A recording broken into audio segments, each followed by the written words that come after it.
Никол, така ли се казваш? Да. Къде учиш? Във френския лицей Виктор Юго.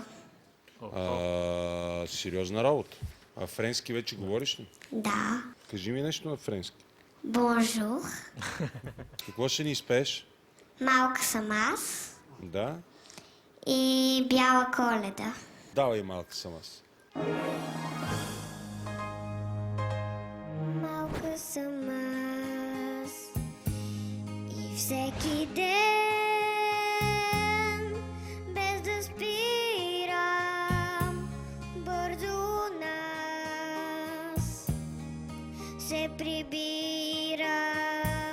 в точния час, но през нощта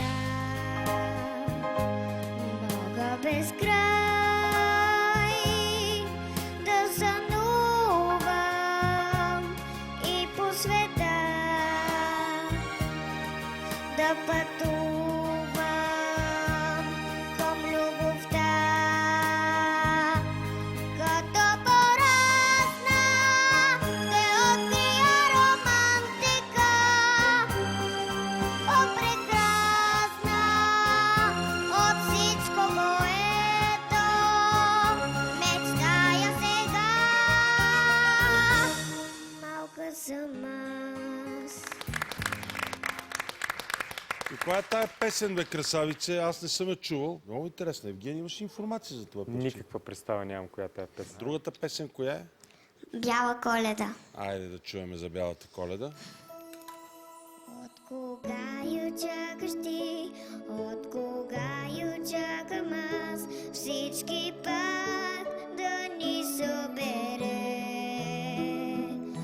У дома, край голямата елха, тук се чувствам най-добре.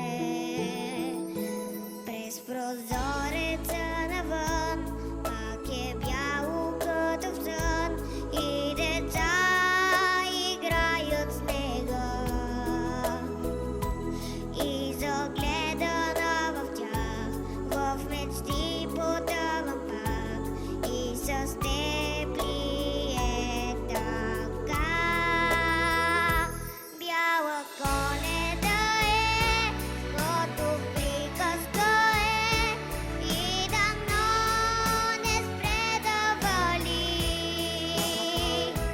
Детски смях да вали и любов да вали още много, много дни.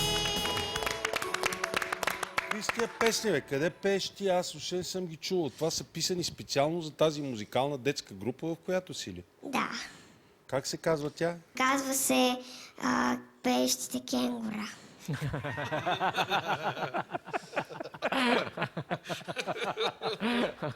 Карат ли ви да скачате там или само пеете?